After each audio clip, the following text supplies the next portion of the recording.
Cutting your power bill could be as easy as making a phone call. Since deregulation, customers in Maryland and D.C. can now shop around for their power provider, but many have been hesitant to do that.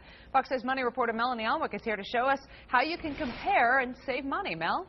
Well, Laura, in Maryland, there are 9 companies you can buy residential power from, 3 in the district. You'll have to do a little bit of homework to figure out the best deal for your house, but in the end, you could cut as much as 20% off your power bill.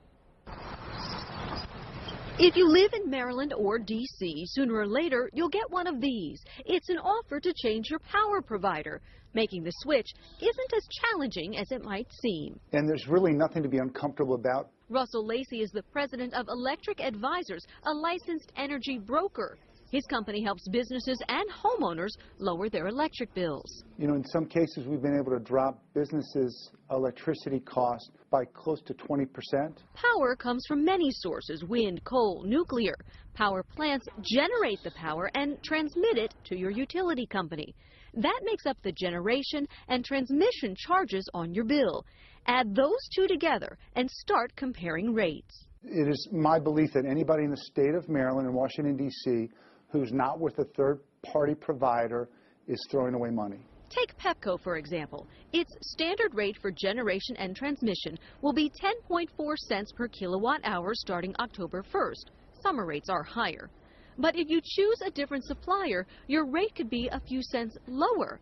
And when you're using thousands of kilowatt hours, it does add up. 1.4 times 1,200, that's roughly $17 for that particular month. Pepco's website will give you a list of the supplier choices in Maryland and the district. And it's really, at some level, just simple math. Who has the lowest cost per kilowatt hour?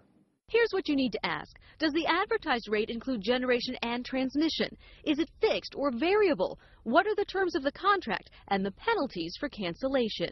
Your utility company will continue to service your lines, read your meter, and bill you. You'll still get their charges for distribution and taxes. The only thing that will change is lowering your cost of the kilowatt hours, lowering your cost of electricity. The power to deal is in your hands. Now, you'll also want to know if your contract will renew automatically. Now, for Virginia viewers out there, we didn't mention you because electricity is not yet deregulated in the Commonwealth. Melanie Alwick, Fox 5 News.